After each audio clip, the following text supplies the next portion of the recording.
पाठाचं नाव आहे सूक्ती सुधा. सु अर्थात चांगलं, उक्ती म्हणजे विचार किंवा बोलणे. सूक्तयः नाम सुवचनानी. सूक्ती म्हणजे सुवचन, चांगले वचन. सूक्तीनाम पठनेन वाक्चातुर्यं वर्धते. सूक्तींच्या वाचनाने वाक्चातुर्य, बोलण्यामध्ये चतुरता येते, वाढते. सूक्तीनाम प्रयोगः लेखने भाषणे च प्रभावं जनयति. सूक्तींच्या प्रयोगाने लिखाणामध्ये आणि भाषणामध्ये प्रभाव उत्पन्न होतो. कोणत्याही भाषेचं जर तुम्ही भाषण देत असेल किंवा निबंध लिहित असेल, तर त्यामध्ये जर तुम्ही संस्कृतचे श्लोक मेन्शन केले तर नक्कीच त्यामध्ये तुम्हाला तुमचं जे भाषण असेल किंवा निबंध असेल प्रभावी असेल, मुख्य आणि महत्वपूर्ण त्यामध्ये तुम्हाला हे श्लोक जे आहे, सूक्ती जे आहे ते असणार आहे. त्यामध्ये श्लोकाचं महत्व सांगणारा एक छोटासा श्लोक आहे, छोटा म्हणजे 4 लाईनीचा आहे. शार्दूल विक्रीडदम, जसे खाली वृत्तम दिलेलं आहे तसंच हे वरचा श्लोक सुद्धा शार्दूल विक्रीडदम छंदामध्ये किंवा वृत्तामध्ये आहे. आता हे वृत्तम जे आहेत तर हे छंदाचा प्रकार म्हणू शकतो. छंदामध्ये या श्लोकामध्ये किती शब्द आहेत, किती लाईनी आहेत, त्यानुसार त्याचे वेगवेगळे प्रकार आहेत. उदाहरणार्थ त्याला म्हणण्याची पद्धती म्हणून ओळखू शकतो. आता त्या वेगवेगळ्या छंदाची, वेगवेगळ्या वृत्ताची वेगवेगळी पद्धत आहे उच्चारण करण्याची. आता शार्दूल विक्रीडदम म्हणजे जसं गर्जना असते तसंच हा श्लोक म्हणजे उंच आवाजामध्ये थोड्या सिंहाप्रमाणे, गर्जनाप्रमाणे हा आवाज सुद्धा खणखणीत असा ह्या आवाजामध्ये म्हणला जातो श्लोक. सुरुवात करूया. हिन्नम चापि सुभाषितेन रमते स्वीयं मनः सर्वदा श्रुत्वान्यस्य सुभाषितं खलु मनः श्रोतुं पुनर्वाञ्छति. अज्ञान ज्ञानवतोऽप्यनेन हि वशीकर्तुं समर्थो भवेत्. कर्तव्यो हि सुभाषितस्य मनुजेरावश्यकः संग्रह. अर्थात एखाद्या व्यक्तीचं मन जे आहे खिन्न झालं असेल, त्याचं मन जर कुठे लागत नसेल, अशा व्यक्तीचं मन सुद्धा सुभाषिताने रमतं. स्वीयं मनः सर्वदा नेहमी सुभाषिताच्या ऐकल्याने मन रमते.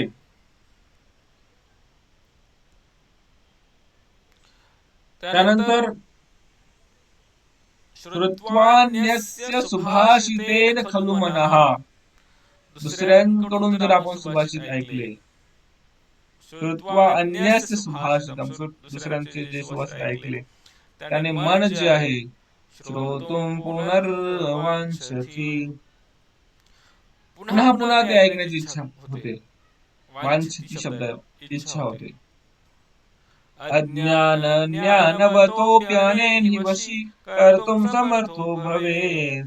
एखाद्या अज्ञानी व्यक्तीवर सुद्धा, किंवा ज्ञानी व्यक्ती असो किंवा अज्ञानी असो, या सुभाषिताने त्याच्यावर तो वशमध्ये करू शकतो, समर्थ आहे. त्यानंतर अज्ञान ज्ञानवतः अपि अनेन वशीकर्तुं समर्थ. वशी करण्यासाठी, एकत्र वशमध्ये करण्यासाठी समर्थ आहे. कर्तव्यो हि सुभाषितस्य मनुजेहि प्लस आवश्यकः संग्रह. त्यामुळे मनुष्याने आवश्यक आहे की सुभाषिताचा संग्रह करावा. चांगले सुभाषित त्यांना माहिती असावे, पाठितर असावे. संग्रह म्हणजे फक्त पुस्तकात नाही, तर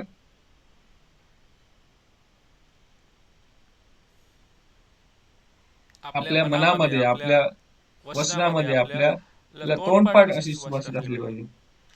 या सृष्टि देखो हिंदी में भी थोड़ा सा एक्सप्लेन करना है.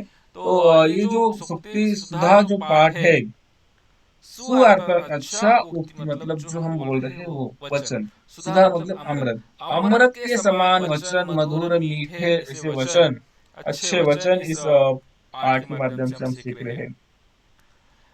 जो फर्स्ट श्लोक अभी हमने प्रस्तावना में पढ़ा, वो शाद्रुक विक्रीडित वृत्त है उसमें, सिंह गर्जना की तरह, सिंह की जो गर्जना होती है उसकी तरह ये ऊंची आवाज में उत्साह भरने वाला ऐसे श्लोक है।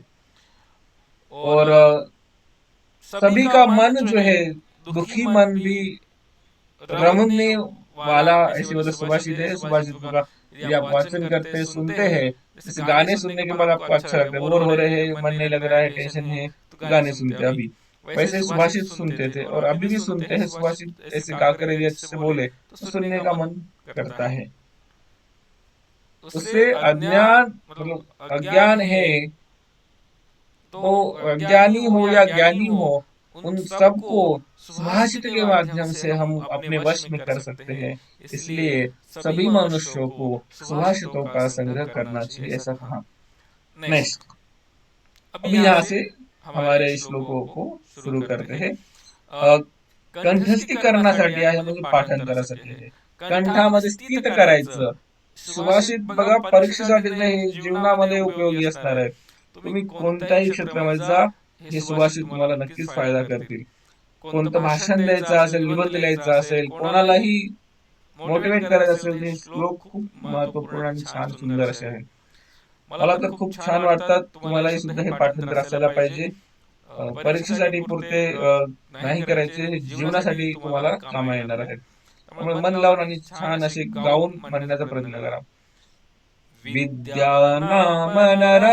रूपमधिकम् प्रच्छन्न गुप्तं धनम् विद्या भोगकरी यशः सुखकरी विद्या गुरूणां गुरु विद्या बन्धुजनो विदेश गमने विद्या परं देवतम् विद्या राजसु पूज्यते न तु धनम् विद्या विहीनः पशुः विद्या विहीनः पशुः।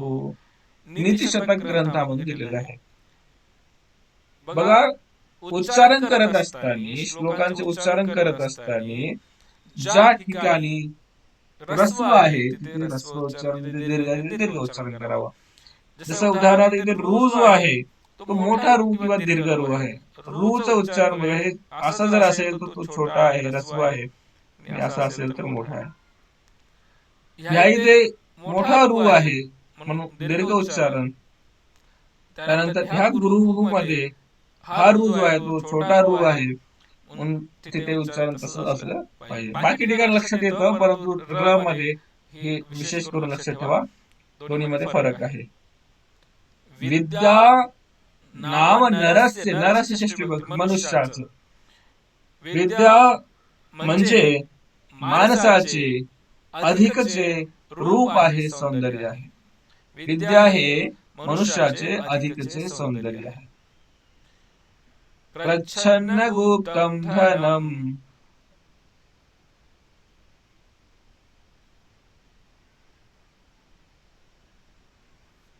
प्रच्छन्न गुप्तं धनम्, गुप्त धन है। प्रच्छन्न मतलब अत्यंत सुरक्षित छुपा हुआ ऐसा गुप्त धन,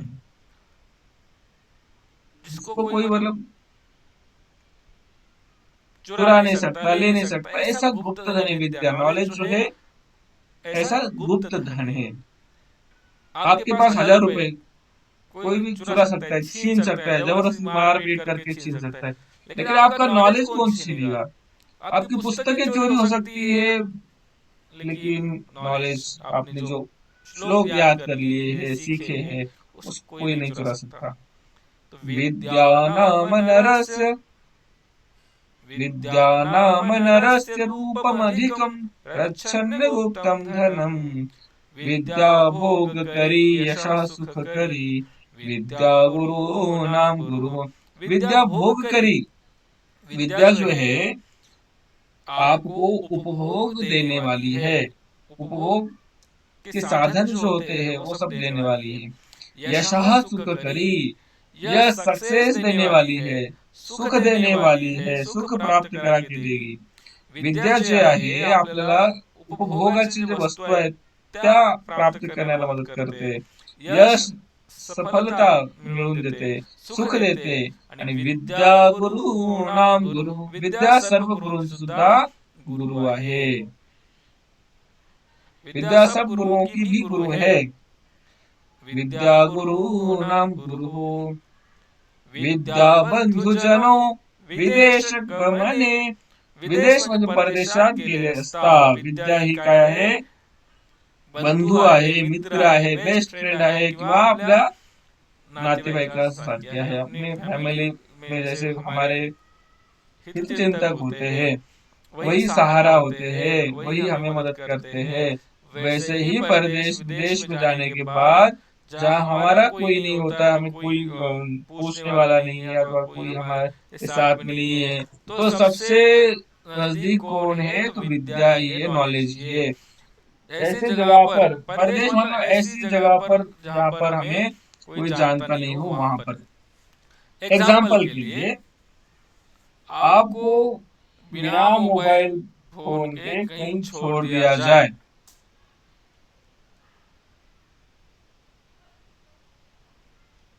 ऐसे जगह पर जहां पर कोई भी नहीं है, कुछ भी नहीं है, किसी से आप पूछ सकते नहीं है. उदाहरण के लिए रेगिस्तान में छोड़ दिया, चारों ओर केवल रेत ही रेत है, फक्त वाळू किंवा मातीच आहे वाळवंटामध्ये. अशा वेळी तिथे तुम्हाला ना मोबाईल आहे, तुम्हाला फोनला करायला किंवा गुगल मॅप लावून करायला जायला, तिथे कोणताही बोर्ड नाहीये. अशा वेळी फक्त तुम्हाला तुमचं नॉलेजच काम येणार. जर तुम्हाला तिथून वापस यायचं असेल तर कसं येणार? तर तिथून वापस यायचं असेल तर तुम्ही ऑब्झर्व करू शकता की आपल्या जवळपास रेगिस्तान कुठे आहे? तर राजस्थान मध्ये आहे. आणि सगळं आपण महाराष्ट्रामध्ये. मग राजस्थान मधून जेव्हा महाराष्ट्रामध्ये वापस यायचं असेल तर राजस्थान आपल्या उत्तरेकडे आहे, तिथून दक्षिणेकडे तुम्हाला यायचं असेल तर त्यावेळेस काय करू शकता तुम्ही? उत्तर दिशा कोणती, दक्षिण दिशा कोणती तुम्हाला ओळखता आलं पाहिजे. दिवसा सूर्याला पाहून तुम्ही लक्षात घेऊ शकता की दिशा कोणती आहे आणि त्या डायरेक्शन मध्ये चालू करू शकता. रात्रीच्या वेळेस एक ध्रुव तारा असतो जो की उत्तर दिशेमध्ये असतो, त्यानुसार तुम्ही ते ओळखून येऊ शकता. तर ह्या वेळेस तुम्ही तुमचं नॉलेज, तुमचं डोकं चालूनच येऊ शकतो. अदरवाईज त्याला काहीही कारण नाहीये किंवा त्या मध्ये कोणीही मदत करणार नाही. मग अशा कंडिशन मध्ये जिथे आपल्याला कोणी ओळखत नाही, अशा विदेशामध्ये, परदेशामध्ये आपल्याला सगळ्यात जवळची आपली विद्या बंधू आहे, मित्र आहे, परिवार आहे, आपले नातेवाईक आहे, सगळं काय आहे. विद्या परम दैवतम, विद्या सर्व देवतांमध्ये, सर्व देवांमध्ये श्रेष्ठ आहे किंवा परम देवता आहे, श्रेष्ठ देवता आहे. विद्या राजसु पूजते न तु धनम, विद्या राजांमध्ये पूजली जाते. म्हणजे बंधू म्हणजे मित्र, बंधूजन म्हणजे मित्र किंवा नातेवाईक असं म्हणू शकतो. आपले जे जवळ, सगळ्यात जवळचे असे. बंधूचा अर्थ मित्र होतो. असा मित्र जो बेस्ट फ्रेंड वगैरे आहे असा. विद्या राजसु पूजते न तु धनम, म्हणजे राजा विद्याची पूजा करतो, धनाची. तुम्ही याचं एक्झाम्पल जर म्हटलं तर तुम्ही असं पुस्तकांमध्ये किंवा पिक्चर मध्ये वगैरे, नाटकांमध्ये बघितलं असेल की राजा आपल्या दरबारामध्ये, आपल्या सभेमध्ये वेगवेगळे विद्वान बोलवायचा. चित्र असेल किंवा कवी संमेलन वगैरे व्हायचं.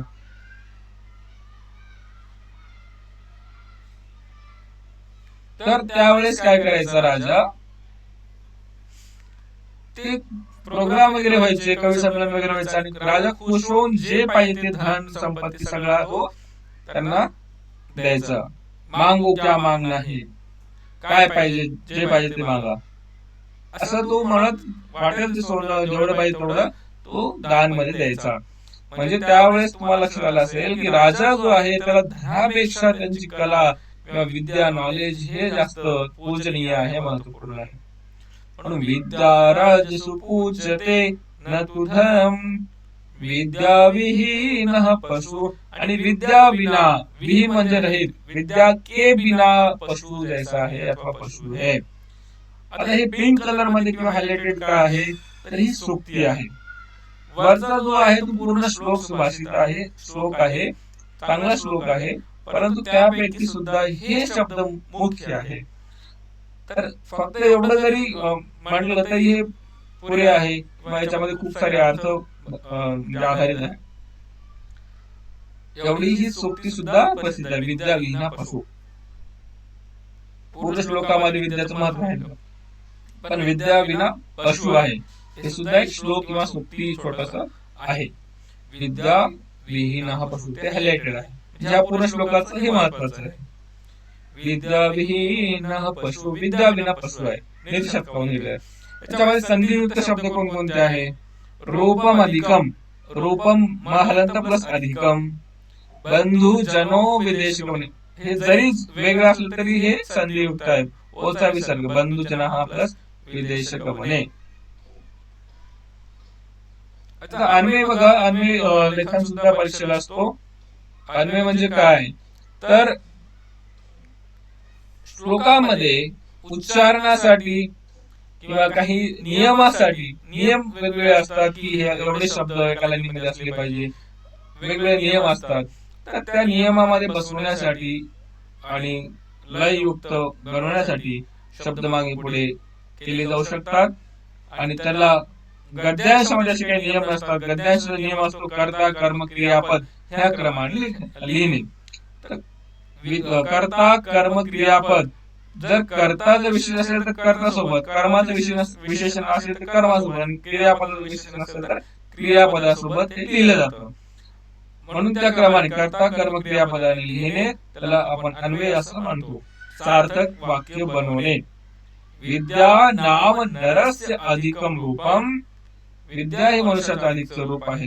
प्रच्छन्न गुप्तम धनम, प्रच्छन्न गुप्त धन आहे. विद्या भोग करी यशा सुख करीच, विद्या भोग आणि सुख उत्पन्न करणारी आहे. विद्या गुरुनाम गुरु, विद्या गुरु सुद्धा गुरु आहे. विदेशिक म्हणे विद्या बंधुजना, विदेश मध्ये गेल्यानंतर विद्या बंधुजन आहे. विद्या परम देवतम, विद्या परम देवत आहे. विद्या राजसु पूज्यते न धनम, विद्या राजद्वारे पूजली जाते, धनाची पूजा केली जात नाही. आणि विद्या विहीना पशु एव, आणि विद्ये विना पशुच आहे. एव ब्रॅकेट मध्ये लिहिण्याचं कारण असे की श्लोकामध्ये तो एव शब्द नाहीये, परंतु अर्थ अजून स्पष्ट करण्यासाठी एव लावतो. एव म्हणजे च, विद्या विना पशुच आहे. पशु च म्हणतो ते एव याने दर्शवलं गेलं. अशा प्रकारे हा श्लोक होता. कोणते शब्द नाही समजले विचारू शकतो. पशु म्हणजे जानवर, एनिमल. स्वीयम म्हणजे काय, तर स्वतः. स्वीयम स्वतःचं मन. खिन्नम चापि सुभाषितेने रमते, स्वीयम स्वतःचं मन पुन्हा रमते सुभाषिताने, असं अर्थ झाला.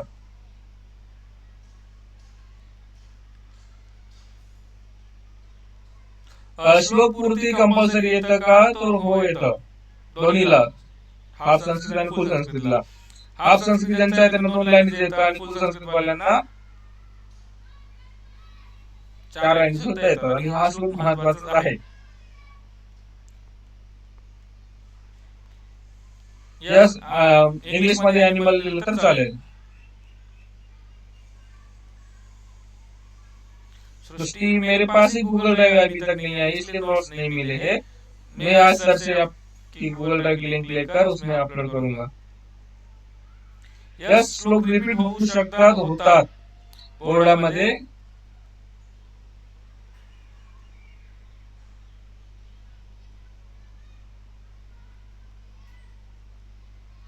वाक चातुर्य मीन्स बोलने की, जो हम बोलते हैं भाषण कला वो बढ़ती है. कुछ लोग अपनी बात अच्छे से प्रेजेंट कर सकते हैं, अच्छे से बोल सकते हैं, क्योंकि उनका वाक चातुर्य अच्छा है, बोलने में चतुर है, एक्सपर्ट है. प्रच्छन्न गुप्तम मतलब छुपा हुआ, अत्यंत गुप्त, जिसको कोई ले नहीं सकता, चुरा नहीं सकता, ज्याला कोणी घेऊ शकत नसेल, गुप्त धन आहे. पुढील श्लोक बघा.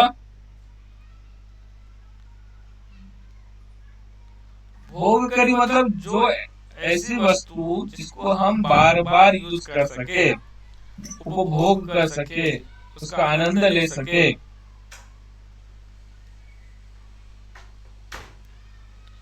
अशी वस्तू जे आपण यूज करू शकू, त्याचा आनंद वगैरे घेऊ शकू, अशी वस्तू.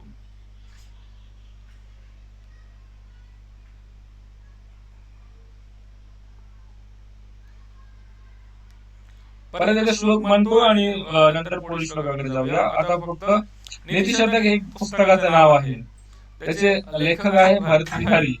नीतिशतक, नीती म्हणजे चांगले, नीतीपरक, असं विद्याचं महत्व, अज्ञानी असू नये, मूर्ख व्यक्ती कसे असतात, मूर्खाला किती समजत तरी ते समजत नाही, विद्वानांचं महत्व, विद्येचं महत्व, असे श्लोक जे आहेत. शतक म्हणजे 100 श्लोकाचा एक संग्रह, 100 श्लोक आहेत त्यामध्ये, म्हणून त्याला नीतिशतक असं म्हटलं. भर्तृहरी लेखक आहे. श्लोक म्हणतो, विद्यानामनरस रूपमधिकं प्रच्छन्न गुप्तं धनं, विद्या भोग करी यशा सुख करी, विद्या गुरूणां गुरुः, विद्या बंधुजनो विदेश गमने, विद्या परं दैवतं, विद्या राजसु पूज्यते न तु धनं, विद्या विहीनः पशुः, विद्या विहीनः पशु, विद्या विना पशु आहे. विद्या शॉर्ट मध्ये अर्थ, विद्या हे मनुष्याचं अधिकचं रूप आहे, सौंदर्य आहे. प्रच्छन्न म्हणजे लपलेलं गुप्त धन आहे, जे कोणी बघू शकत असं धन आहे. विद्या भोग करी, विद्या उपभोग करून देणारी आहे, उपभोगाच्या वस्तू साधन उपलब्ध करून देणारी आहे. यश म्हणजे सफलता, सक्सेस देणारी आहे. सुख देणारे, सुखाचे साधन उत्पन्न करून देणारे आहे. विद्या गुरुंची सुद्धा गुरु आहे. विद्या बंधू आहे, मित्र आहे, परिवार आहे विदेशामध्ये गेल्यानंतर. आणि विद्या परम देवतम, विद्या हे परम देवत आहे. सर्व देवांमध्ये श्रेष्ठ असं देवत काय असेल तर विद्या आहे. आणि विद्याची पूजा राजाद्वारे केली जाते, म्हणजे राजाद्वारा विद्येची पूजा केली जाते, धनाची नाही. आणि विद्या विना, विद्या रहित जो आहे तो पशुच आहे, अॅनिमलच आहे, असे इथे म्हटलेलं आहे. छान श्लोक आहे. तुम्हाला विद्या विहीना पशु असं दिलं जातं, आणि माध्यम भाषेच्या उत्तरात असं तिथे प्रश्न असू शकतो. तर तुम्हाला पूर्ण श्लोकाचा तिथे अर्थ माध्यम भाषामध्ये उत्तर लिहायचं आहे. विद्या विहीना हा प्रश्न जो आहे तो सोक्ती सुद्धा ह्या पाठातील प्रथम श्लोकाच्या आधारावर घेतलेला आहे. त्याच्यामध्ये विद्येचं महत्व सांगितलेलं आहे. अर्थात विद्या मनुष्याचं अधिकचं सौंदर्य आहे, गुप्त धन आहे, विद्या भोग करून देणारे आहे, यश सुख विद्या देणारी आहे. विद्या गुरुंची सुद्धा गुरु आहे. विद्या परदेशामध्ये गेले असता विद्या बंधू आहे. विद्या परम देवत आहे. राजाद्वारे विद्येची पूजा केली जाते, नक्की धनाची. आणि ज्याच्यामध्ये विद्या नाहीये तो विद्या विना पशुत आहे. अशा प्रकारे हा श्लोक आहे, नीतिशतकातील आहे, असं तुम्ही ते एक्सप्लेन करू शकता. त्यानंतर पुढील श्लोक बघा. छान छान खूप सुंदर मधुर श्लोक आहे. वसंत तिलका वृत्त आहे. त्याच्यामध्ये लय जे आहे पहिल्या श्लोकापेक्षा वेगळी आहे. लय पण लक्षात ठेवा, तुम्हाला जेव्हा म्हणायचं असेल तेव्हा म्हणू शकता. निंदन्तु नीति निपुणायति वास्तुवन्तु, लक्ष्मी समाविशतु गच्छतु वा यथेष्टम्, अद्यैव वा मरणमस्तु युगान्तरे वा, न्यायात् पथा प्रविचलन्ति पदं न धीराः, न्यायात् पथा प्रविचलन्ति पदं न धीराः. अर्थात नीतिशतक ग्रंथातून घेतलेला आहे. असा व्यक्ती त्याची निंदन्तु म्हणजे निंदा करो, कोणी त्याची निंदा करो, कितीही त्याला वाईट त्याच्याविषयी बोलू. नीती निपुणा, नीतीमध्ये जे निपुण व्यक्ती आहे, नीतिशास्त्रात जे पारंगत आहेत, अशा लोकांची स्तुती करो अथवा निंदा करो. निंदन्तु निंदा करो, यदि वा स्तुवन्तु, अथवा यदि म्हणजे अथवा, वा म्हणजे अथवा, जरी त्यांची कोणी निंदा केली, वा म्हणजे अथवा, स्तुवन्तु स्तुती केली. लक्ष्मी समाविशतु गच्छतु वा यथेष्टम, लक्ष्मी समाविशतु म्हणजे आपल्यामध्ये समावेश होऊ यावं, अथवा लक्ष्मी म्हणजे वैभव धनसंपत्ती येवो किंवा तिच्या इच्छेनुसार गच्छतु वा यथेष्टम यथेष्टम जशी तिची इच्छा म्हणजे लक्ष्मी येवो अथवा जावो अद्यैव वा मरणमस्तु युगांतरे वा आजच मरण हो अथवा युगांतराने हो युगाच्या अनंतर म्हणजे दुसऱ्या युगामध्ये हो किंवा खूप वर्षानंतर हो तरी सुद्धा न्यायप्रिय व्यक्ती न्याय मार्गामध्ये जे असतात असे धीर व्यक्ती जे आहे श्रेष्ठ प्रतीचे योग्य म्हणजे मार्ग चालणारे जे माणसं असतात ते आपल्या मार्गामधून विचलित होत नाहीत न्यायात पथा प्रविचलन्ति पदं न धीरा न्याय मार्ग सत्य मार्ग म्हणजे नेहमी सत्य बोलावे वाईट कार्य करू नये एखाद्या मोठ्या पोस्टवर काम करत असताना उदाहरणार्थ कलेक्टर इत्यादी जर असेल त्या पोस्टवर कार्य करत असताना एखादी फाईल जर तुम्हाला पास करवायची असेल एखाद्या कंपनीचं टेंडर असते खूप काही गोष्टी असतात जर त्या फाईल मध्ये किंवा त्या प्रोजेक्ट मध्ये काही चुका असतील किंवा काहीतरी फ्रॉड असेल तर लोक पैसे देऊन थोडीफार पैसे देऊन त्यांचा फायदा करून घेण्यासाठी ते वाईट काम सुद्धा करून घेतात आणि पैशाच्या लालचमध्ये काही लोक करतात पण परंतु इथे काय म्हणतात न्यायात पथा प्रविचलन्ति पदं न धीरा कितीही काही जरी झालं तरी धीर व्यक्ती न्यायप्रिय व्यक्ती असे वाईट कार्य करत नाही त्यांचा जो मार्ग आहे नेहमी सत्याचा मार्ग किंवा न्यायप्रिय जे आहे ते त्या मार्गातून विचलित होत नाहीत म्हणजे एखादा व्यक्ती जो आहे त्याची निंदा करो नीतिशास्त्रात पारंगत असलेले लोक स्तुती करोत अथवा निंदा करोत लक्ष्मी वैभव येवो किंवा तिच्या इच्छेनुसार जाओ आज मरण येवो किंवा युगांतराणी श्रेष्ठ प्रतीचे माणसे न्यायाच्या मार्गापासून जरा देखील बाजूला पाऊल टाकत नाहीत विचलित होत नाहीत आपल्याला सुद्धा वाईट कार्य आपण करू नये न्यायप्रिय राहावं योग्य ते कार्य करावे योग्य ते आपले जे आचरण आहे आपल्याला जे संस्कार मिळालेले आहे ते संस्कार आपण कधी सोडू नये असा याचा अर्थ झालेला आहे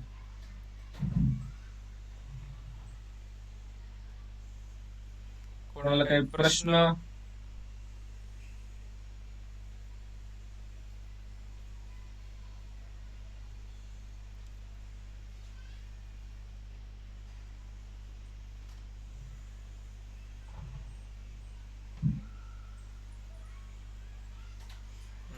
ज्यांना ट्रान्सलेशन पाहिजे होतं त्यांच्यासाठी इंग्लिश मध्ये सुद्धा युगांतराने म्हणजे दुसऱ्या युगामध्ये किंवा खूप वर्षानंतर समजू शकता आता एखाद्या व्यक्तीला जर कळालं की आजच मरण येणार आहे म्हणून मी काय करतो तो मला 2 लाख रुपये द्यायला तयार आहे 2 करोड द्यायला तयार आहे फाईल पास करण्यासाठी तर मी लगेच पास करून माझ्या मित्रांना माझ्या परिवारवाल्यांना यांना पैसे देतो किंवा घाबरून आज मरण येऊ नये म्हणून वाईट काम करून वाचवण्यास आपलं जीवन वाचवणे किंवा पुढचं अजून आपण मरणार नाहीये आपल्याला काही होणार नाही आपण किती वाईट काम केले आपल्याला कोणी काही करू शकत नाही असं जर वाटत असेल तर त्या व्यक्तीला सुद्धा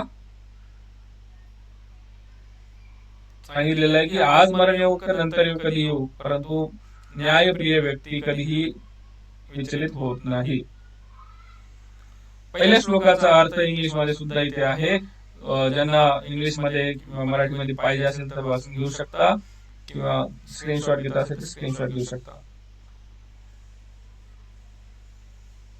मी मराठीमध्ये वाचतो त्यांना इंग्लिश मध्ये वाचायचं त्यांनी इंग्लिश मध्ये वाचून घ्या विद्येमुळे मानवाचे सौंदर्य वाढते विद्या हे सणाशील गुप्तधन आहे विद्या नाना भोग समाधान प्राप्त करून देणारी आहे ती यश व आनंद मिळवून देणारी आहे विद्या गुरूंची गुरु आहे परदेशी गेले असता विद्या ही बांधव असते बांधवाप्रमाणे उपयोगी पडते सहाय्यभूत होते विद्या सर्वश्रेष्ठ दैवत आहे विद्या राजांमध्ये राजसमामध्ये पूजनीय आहे धन नाही म्हणजे राजामध्ये धन पूजले जात नाही विद्या पूजा केली जाते विद्याची ज्याच्याजवळ विद्या नाही तो पशु समजावा.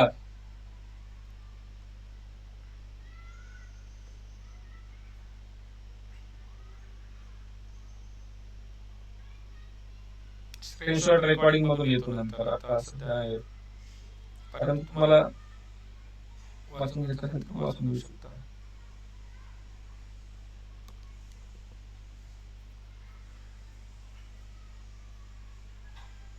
त्याचे शब्दार्थ सुद्धा आहे वरती, तुम्हाला पहिल्या श्लोकाचे जे काही वाचायचं असेल बघायचं असेल तर. त्यानंतर दुसऱ्या श्लोकाचा पण अर्थ तुम्हाला दाखवतो बघा. पीडीएफ तुम्हाला मी पाठवतो, तर तुम्हाला नक्कीच त्याचा फायदा होईल. त्यामुळे तुम्ही मिनिंग बघू शकता, ट्रान्सलेशन असेल, काही व्याकरणचे घटक आहेत ते सुद्धा बघू शकता. शब्दार्थ बघा, ज्यांना शब्दार्थ आणि अर्थ पाहिजे ते आहे. नीतीमध्ये कुशल लोक निंदा नालस्ती करो वा प्रशंसा करो, लक्ष्मी तिच्या इच्छेप्रमाणे येवो अथवा जावो, आज स्मरण येवो अथवा युगांत झाल्यावर, दुसऱ्या युगात भरपूर काळ लोटल्यावर येवो, तरीही धैर्यवान लोक न्याय मार्गावरून आपले पाऊल ढळू देत नाही, ते न्याय मार्ग सोडत नाही.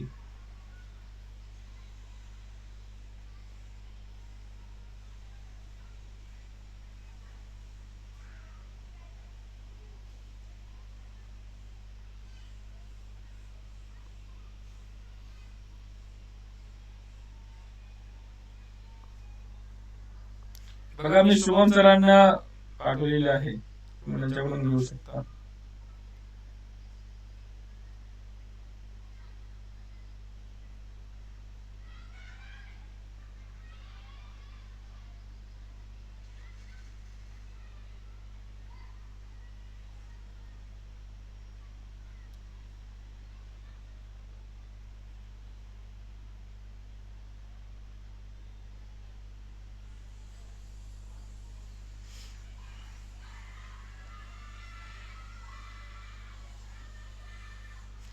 नेक्स्ट, आता या श्लोकाचा अन्वय वगैरे सुद्धा तुम्ही बघू शकता.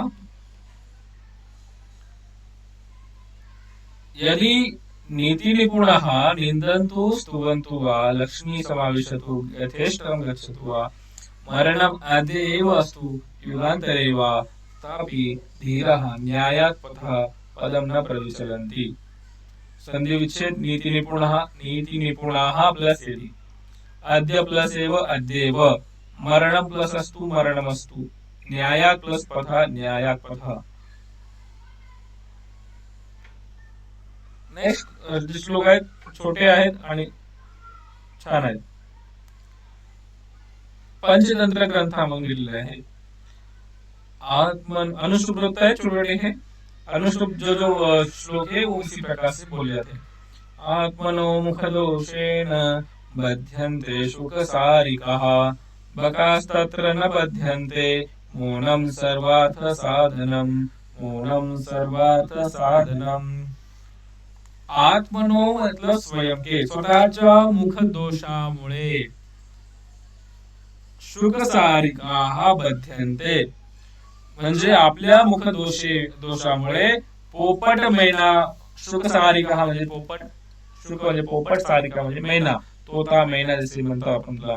शुकसारिका तोता मैना, पोपट मैना, बध्यन्ते बांधल्या जातात, पिंजऱ्यात अडकले जातात, त्यांना कोंडण्यात येतं, कोंडले जातात. परंतु बकाः तत्र, बगळा मात्र कधी बंधनात सापडत नाही, कारण बगळा कधी बोलत नाही, बडबड करत नाही, गोड मधुर आवाज करत नाही. म्हणून मौनम सर्वार्थ साधनम, मौन हे सर्व अर्थ साधणार आहे.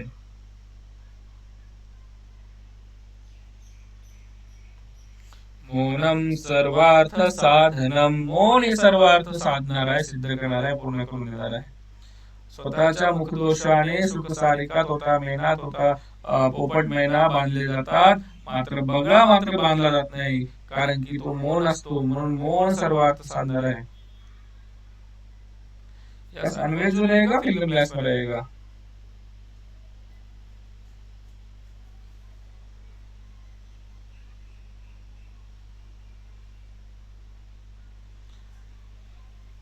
संधी विग्रह आत्मनो मुखदोषेन, ओचा विसर्ग, आत्मन हा प्लस मुखदोषेन, बका तत्र बका हा प्लस तत्र, अन्वय शुकसारिकाः आत्मनः मुखदोषेन बध्यन्ते, तत्र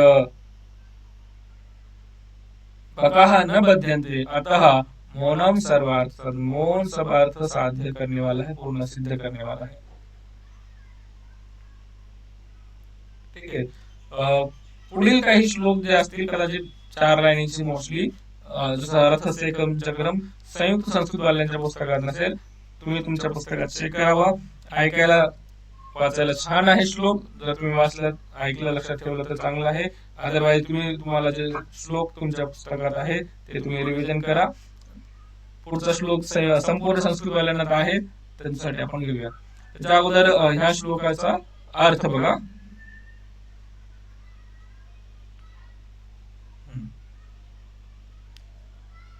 पोपट साळुंक्या म्हणजे मैना त्यांच्या तोंडाच्या दोषामुळे बडबडीमुळे अडकले जातात, पण बगळे मात्र अडकत नाही। अशा प्रकारे मौन पाळणे हे सर्व हेतू गोष्टी प्राप्त करण्याचे मिळवण्याचे साधन आहे।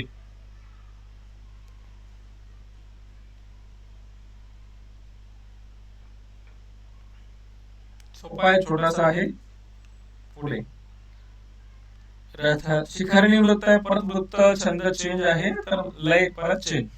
रथसेकं चक्रं भुजगयमितः सप्ततुरगः निरालम्बो मार्गश्चरण विकलः सारथिरपि रविर्याते वान्तं प्रतिदिनमपारस्य नभसः क्रियासिद्धि सत्त्वे भवति महतां नोपकरणे। भोज प्रबंधात म्हणजे भोज प्रबंध हे पुस्तक आहे, त्याच्यामधून हा श्लोक घेतलेला आहे। रथसेकं चक्रम म्हणजे रथाला एकच चाक आहे। रथ म्हणजे जो रथ असतो, रथसेकं चक्रम रथाला एकच चाक। भुजगयमितः सप्ततुरगा म्हणजे सापाचा जो लगाम असतो घोडे वगैरे त्यांना बांधण्यासाठी, तो जो लगाम दोरी जे आहे तो काय आहे, सर्पाने बनलेला आहे, साप आहे तो। भुजगयमितः सप्ततुरगा, 7 तुरगा, सप्त म्हणजे 7, तुरगा म्हणजे अश्वाहा घोडे, पर्यावाची अश्वाहा, 7 घोडे आहेत आणि ते बांधले कशाला आहे, सापाने बांधलेले आहेत। भुजंग म्हणजे भुजग म्हणजे भुजंग साप। 7 घोडे 7 डायरेक्शन मध्ये पळतील, वेगाने पळतील, त्यांना एकत्र ठेवायसाठी लगाम जरुरी आहे, परंतु ते सापाना बनलेलं आहे। म्हणजे एखादी गोष्ट होण्यासाठी किती अडथळे येऊ शकतात। रथाला एकच चाक आहे, रथ कसा चालणार, 7 घोडे वेगवेगळे पळतील, त्यांना कंट्रोल करण्यासाठी जो लगाम असतो तो तर सापाने बनलेला आहे, म्हणजे तो सुद्धा प्रॉब्लेम आहे त्यामध्ये। निरालंबो मार्ग चरण विकल सारथिरपि, मार्ग जो आहे अध्यांतरी आहे, आकाशात आहे, त्याला अवलंबनच नाही, निरावलंबन म्हणजे व्यवस्थित मार्ग नाहीये। चरण विकल हा सारथिरपि, सारथी जो रथ चालवणार आहे तो सुद्धा काय आहे, चरण विकला, चरणाने विकल आहे, पांगळा आहे, हे असे प्रॉब्लेम आहे। तरी सुद्धा रवीर याते वान्तं प्रतिदिनमपारस्य नभसः, देखो जो मोठा शब्द आहे त्यामध्ये संधीमध्ये बघा, रवी याति एव अंतम, रवी याते एव अंतम,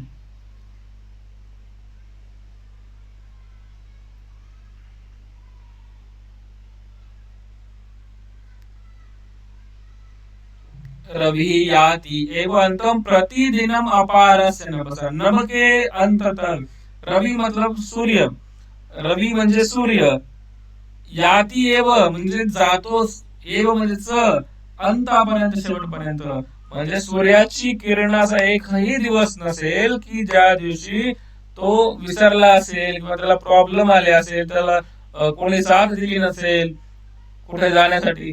आता तुम्हाला जर पुण्यावरून मुंबईला जायचं असेल, मुंबईवरून दिल्लीला जायचं असेल एक एक्झाम्पल, तर तुम्ही म्हणता लास्ट ट्रेन नाहीये, माझ्यासोबत कोणी नाहीये, किंवा शाळेत जायचं असेल माझे मित्र जात नाहीये, शाळेत जायला गाडी नाहीये, सायकल नाही, हे नाही ते नाही, अशी कारण तुमच्याकडे खूप सारी आहेत. परंतु सूर्य असं म्हणत नाही की मला एवढं लांब पर्यंत जायचं, सगळ्या पृथ्वीवर जायचं आहे, आणि आज माझ्याकडे रथ नाहीये, रथाला एकच चाक आहे, साप म्हणजे घोडे व्यवस्थित नाहीये, सगळे वेगवेगळ्या डायरेक्शन मध्ये पळणारे आहे, मार्ग नाहीये, सारथी चांगला नाहीये, तर चरण विकला पांगळा आहे, असे प्रॉब्लेम जो असताना तो कारणे देत नाही, तरी सुद्धा तो प्रतिदिन दररोज नभाच्या अंतापर्यंत शेवटपर्यंत जातो. कारण की क्रिया सिद्धी सत्वे भवती महताम नोपकरणे, क्रियाची जी सिद्धी आहे, कार्य जे पूर्ण होतात ते मोठ्या माणसाचे जे कार्य सिद्ध होतात, महता म्हणजे मोठ्या लोकांची जी कार्य होतात, ते कार्य स्वतःच्या कर्तृत्वावर होतात, कोणाच्या सत्वे म्हणजे स्वतःच्या क्षमतेवर, पुरुषार्थावर, मेहनतीनुसार ते कार्य होतात. न उपकरणे, उपकरणावर आधारित नसतात, उपकरणाने होत नाही, साधनाने कार्य होत नाही, स्वतःच्या मेहनतीने, पुरुषार्थाने कार्य सिद्ध होतात. माझं पुस्तक नाही, गाईड नाही, हे नाही ते नाही, त्यामुळे मला मार्क कमी पडले, त्याला ट्युशन होतं, त्याला चांगलं ट्युशन होतं, हे कारण आहे. अभ्यास करणारे घरी बसून, शाळेमध्ये बसून, शाळेत जे शिकवतात किंवा सेल्फ स्टडी नुसार सुद्धा अभ्यास करून पास झालेले आहेत, चांगले मार्क आलेले आहेत, टॉप करतात, आयएस बनतात, बिना क्लास करतात. आणि क्लास करून लाखो फीस भरणारे सुद्धा काहीच करत नाही, कारण तिने टाळावं. जे महान लोक असतात, मोठे लोक असतात, ते आपल्या पुरुषार्थ, आपल्या मेहनतीवर, आपल्या कार्यावर त्यांचा विश्वास असतो, त्याने ते कार्य सिद्ध करतात, उपकरणावर आधारित नसतात, साधनावर आधारित नसतात. हिंदी में मैं बताता हूँ, सृष्टि बार बार उससे हिंदी के लिए देखो, रथस्येकम चक्रम, रथ को एक ही चक्र है, भुजगयमितः सप्तदुर्गा, 7 घोड़े हैं, उस 7 घोड़ों में जो लगाम रहेगी, 7 घोड़े तो ऐसे डायरेक्शन में इधर भाग जाएंगे, उसको उनको एक डायरेक्शन में लाने के लिए लगाम जरूरी है, तो वो लगाम सांप है, मतलब सांप से बांधे गए घोड़े, तो मतलब रथ भी ठीक नहीं है, वो एक ही चक्का है, कैसे भागेगा? दूसरा, घोड़ों को कैसे कंट्रोल करे, मतलब वो भी कंट्रोल नहीं कर पाएंगे। निरालंब मार्ग, मार्ग ही अच्छा नहीं है, आकाश में कैसे भागेंगे, रथ कैसे चलेगा, वो भी एक चक्के वाला, और चरण विकला सारथी, और जो रथ चलाने वाला वो भी मतलब विकलांग है, पैर नहीं उसके अच्छे, तो ये सब प्रॉब्लम है। तो सूर्य बोलेगा क्या, मेरे पास इतने सारे प्रॉब्लम है, मैं नहीं जाऊंगा, आज मेरा मन नहीं कर रहा, मैं उधर नहीं जाऊंगा, आज मैं केवल इंडिया में जाऊंगा, पाकिस्तान तो और किसी देश में नहीं जाऊंगा। तो ऐसे वो रीजन नहीं देता, ऐसे कोई मतलब बहाने नहीं बनाता, प्रतिदिन डेली वो नभ के अंत तक जाता है, सब जगह वो जाता ही है, प्रतिदिन सूर्योदय होते ही सब जगह वो जाएगा।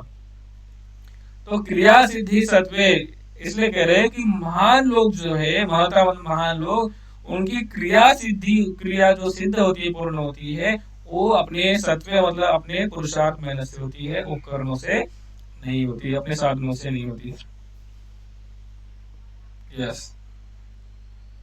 संधि विच्छेद, रथस्य एकम, मार्ग चरण विकला, मार्ग प्लस चरण विकला, सारथि प्लस अपि, रविर याते एवं, रवि प्लस याति प्लस एव प्लस अंतम, प्रतिदिनम प्लस अपारस्य, नोपकरणे न प्लस उपकरणे। इस प्रकार से ये संधि विच्छेद है। गाइड में से उसका मीनिंग एक बार पढ़ लेते हैं, हिंदी इंग्लिश दोनों में है, आप इंग्लिश में पढ़ लेंगे, मैं हिंदी में आपको मराठी में एक्सप्लेन करूंगा, यहाँ पे पढ़ूंगा, शब्दार्थ भी आप ऊपर तो देख सकते हैं।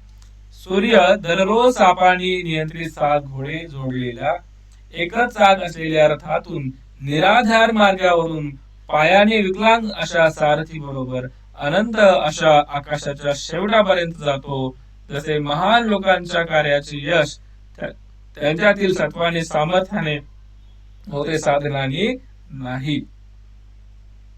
अशा प्रकारे हा श्लोक होता। पुढील श्लोकाकडे जाऊया बघा।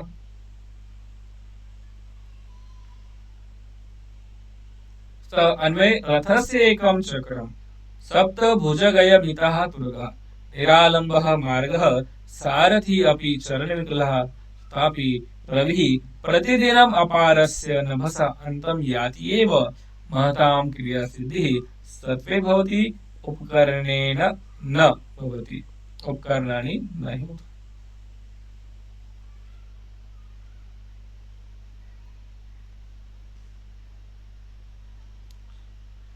परत एकदा श्लोक म्हणायचा ऐका त्यानंतर पुढे जाऊया। रथस्येकं चक्रं भुजगयमितः सप्ततुरगः निरालम्बो मार्गश्चरणविकलः सारथिरपि रविर्याते मान्तं प्रतिदिनमपारस्य नभसः क्रियासिद्धि सत्त्वे भवति महतां नोपकरणे। भोज प्रबंध ग्रंथामध्ये अशा प्रकारचा श्लोक होता। पुढील श्लोक छोटे श्लोक आहे, अनुश्लोक जसा याच्या अगोदरचा मौनम सर्वार्थ साधनमाला तसाच। अल्पानामपि वस्तूनां संहति कार्य साधिका तृणैर्गुणत्वमापन्नैर्बध्यन्ते मत्तदन्तिनः। अल्पानाम अपि वस्तूनां संहति, अल्प वस्तूंची संग्रह समूह ग्रुप सुद्धा कार्य साधिका म्हणजे कार्य सिद्ध करणारा पूर्ण करणारा आहे। उदाहरणानुसार लगेच लक्षात येईल। तृणेहि गुणत्वम आपन्ने, तृणेहि म्हणजे गवत घास जो होती है ना, घास, घास से किसको बांध कर रख सकते हैं? एक घास का टुकड़ा ले लिया, घास ले ली, बड़ी सी घास समझ लो, उससे हाथी का पैर बांध के रखा जाए तो वो बांध के रह सकता है क्या? पॉसिबल ही नहीं है। छोटी चींटी को भी बांध के रखा जाए तो वो भी खींच कर ले जाए। तो घास इतनी नाजुक होती है, उसे किसी को बांध कर रखना पॉसिबल नहीं है। फिर भी इतनी अल्प वस्तु का यदि समूह बनाया जाए, ग्रुप बनाया जाए तो पॉसिबल हो सकता है। वही करें, तृणे ही गुणत्वम आपन्ने, तृणे ही मतलब घास से गुणत्वम, उसको रस्सी बनाई जाए, जोड़ जोड़ के उसको रस्सी बनाई जाए। तृणे ही गुणत्वम आपन्ने ही करने से बध्यन्ते बांधे जाते हैं, बांध सकते हैं। मत्त दंतिना मदोन्मत्त पागल जो हाथी हुए हैं, ऐसे हाथी को भी बांध कर रख सकते हैं। छोटी छोटी वस्तुओं का यदि समूह करके करेंगे तो, घास का समूह बनाएंगे तो हो सकता है कि पागल हाथी बांधा जाए। मतलब छोटी छोटी वस्तुएं भी, छोटी छोटी जो है अलग से उनका ज्यादा अस्तित्व नहीं है, लेकिन वही जब समूह में, ग्रुप में यदि हम उसको एक करके करते हैं तो उसका ज्यादा महत्व बन जाता है। इसलिए हम भी एकजुट होकर कार्य करेंगे तो निश्चित रूप से उसका बेनिफिट आहे। परत मराठीमध्ये सांगतो, लहान लहान वस्तूंचा अलग वेगवेगळा प्रयोग जर केला तर त्याचं काही जास्त महत्व नाही, परंतु त्यांचा जर एकत्र ग्रुप करून जर आपण कार्य केलं, समूह, संहती म्हणजे समूह, तो कार्य पूर्ण करणार आहे, सिद्ध करणार आहे। ज्या प्रकारे गवताने हाती बांधला जाऊ शकत नाही, परंतु त्याच गवताला गुणत्व म्हणजे गुणाकार जसं करतो, तसंच दोरी बनवली त्याने, तर त्या मोठ्या दोरीने मदोन्मत्त पागल झालेला हाती सुद्धा बांधला जाऊ शकतो। संधि विच्छेद अल्पानाम प्लस अपि, तृणेहि प्लस गुणत्वम प्लस आपन्नेहि प्लस बध्यन्ते। अल्पानाम वस्तूनाम अपि संहति कार्यसाधिका विद्यते यथा गुणत्वम आपन्नेहि तृणेहि मतदंतिना बध्यन्ते। ठीक आहे, एक 5-7 मिनिटं बघा, थोडस हा लेसन कंप्लीट होऊन जाईल। 2 श्लोक बाकी आहे, वेळ झालेली आहे तशी। लहान सहान वस्तूंचा संघ कार्य यशस्वी करतो, पूर्णत्वास नेतो। गवतापासून बनवलेले दोरखंडाने मत्त हाती सुद्धा नियंत्रित केले जातात। अशा प्रकारे हा श्लोक होता।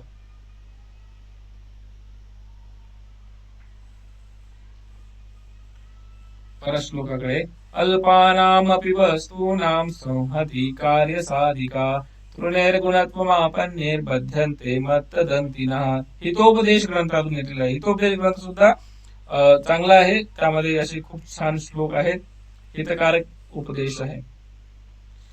पुढील वृत्त आहे मालिनी विक्रमचरित्र ग्रंथामधून दिलेला आहे। याचा परत लय चेंज आहे। प्रथम वयसि पीतं तोयमल्पं स्मरन्तः शिरसि निहितभारा नारिकेला नराणाम् ददति जलमनल्पास्वादमाजीवितान्तं न हि कृतमुपकारं साधवो विस्मरन्ति. अर्थात प्रथम वयामध्ये, लहान वयामध्ये, प्रथम म्हणजे पहिल्या वयसी म्हणजे वयामध्ये, म्हणजे लहान वयामध्ये, छोटे असताना, पीतम म्हणजे पिलं, तोयम म्हणजे वॉटर जल, अल्पम थोडं, संधीचे तोयम प्लस अल्पम, स्मरण करतात म्हणजे नारळ जे आहे, नारळाचा विषय चालू आहे, नारळाच्या झाडाला आपण लहान असताना त्याला थोडं पाणी दिलं तर ते काय करतं, शिरसी म्हणजे डोक्यावर, निहित भारा, भार म्हणजे वजन, उपकाराचं जे वजन आहे म्हणजे ते आपण त्याला पाणी दिलं त्याचं जे उपकार आहे ते आपल्याला म्हणजे ते लक्षात ठेवून त्याच्या बदल्यामध्ये आपल्याला आजीवन नारळाचे गोड मधुर पाणी तो आपल्याला देत असतो. म्हणजे लहान वयात थोडं पाणी पितो आणि आजीवन तो आपल्याला परत फेड म्हणून गोड गोड पाणी, स्वादिष्ट पाणी देतो. शिरसी निहित भारा नारिकेला नराणम, नराणम मनुष्याचं भार जो डोक्यावर घेतो आणि नारळ तो आपल्यात असतो. ददती जलम अनल्प स्वादम आजीवितांतम, संधी विच्छेद, जलम अनल्प स्वादम आजीवितांतम ददती, म्हणजे जल जे आहे तो आजीवन आपल्याला देतो. जलम अनल्पास्वादम, अनल्प स्वाद म्हणजे त्याचा स्वाद अल्प नाही, असं खूप मधुर असं स्वादिष्ट जल तो आजीवन आपल्याला देतो. नाही कृतमोपकारम साधवो विस्मरंती, सज्जन व्यक्ती, साधू व्यक्ती कोणी आपल्यावर म्हणजे उपकार केले, मदत केली ते विसरत नाही.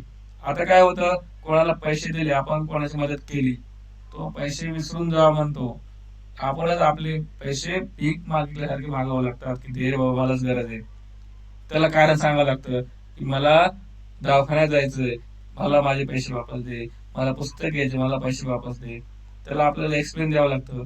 पण समोरच्याला अशी जाणीव नाहीये की त्याने आपली मदत केलेली आहे, आपली जेव्हा आपल्याला खूप गरज त्यावेळेस मदत केली आपण त्याचे पैसे लवकर वापस करावे, हे आजकाल राहिलं नाही.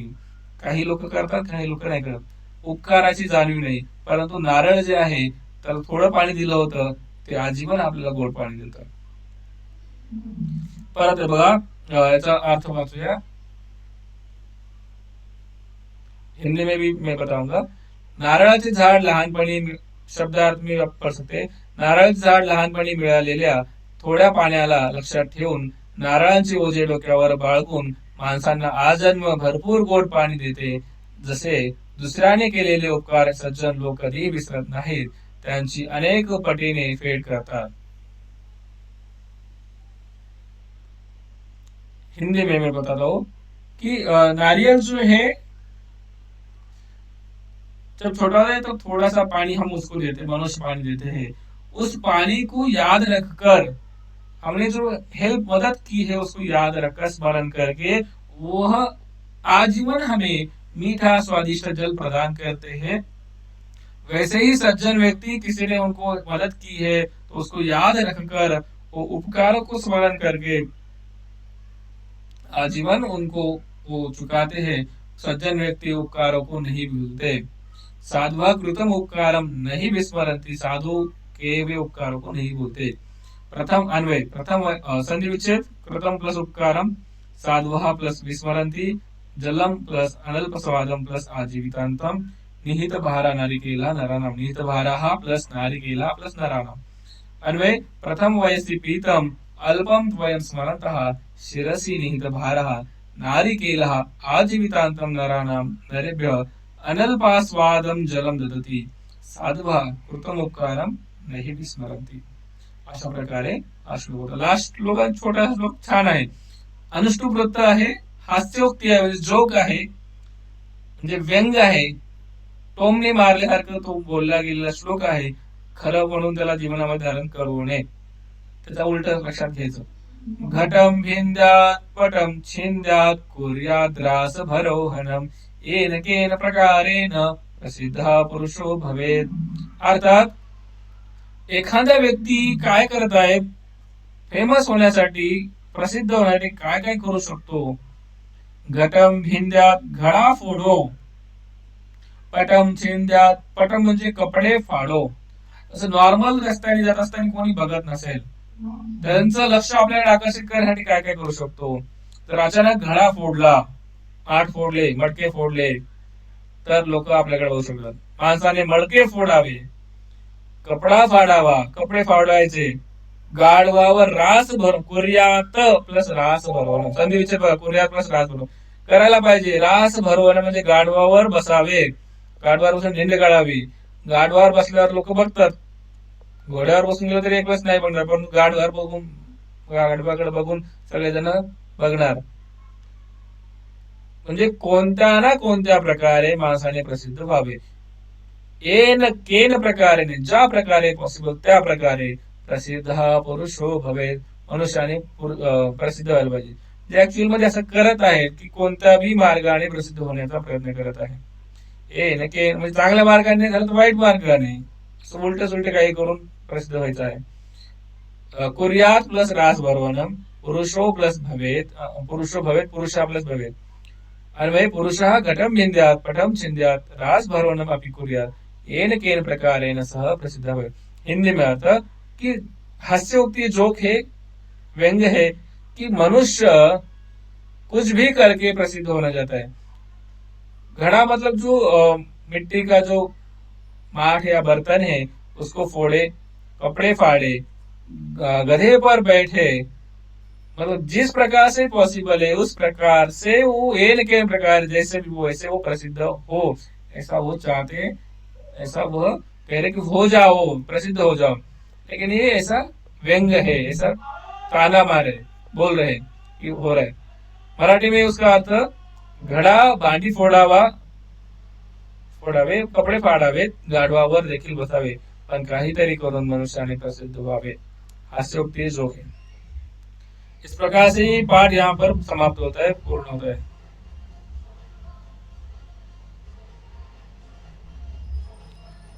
याचे डिटेल्स अजून काही असेल तुम्हाला प्रश्न तुम्ही विचारू शकता, अदरवाइज पुढील क्लासमध्ये करूया प्रश्नोत्तर वगैरे. तोपर्यंत तुम्ही क्वेश्चन आन्सर सॉल्व्ह करावे, अभ्यास करावा, रिव्हिजन करावा आणि बाकी डिटेल्स आपण पुढील क्लासमध्ये घेऊया. तोपर्यंत धन्यवाद. पुनर्मिलामः. समय वेळ झालेला आहे.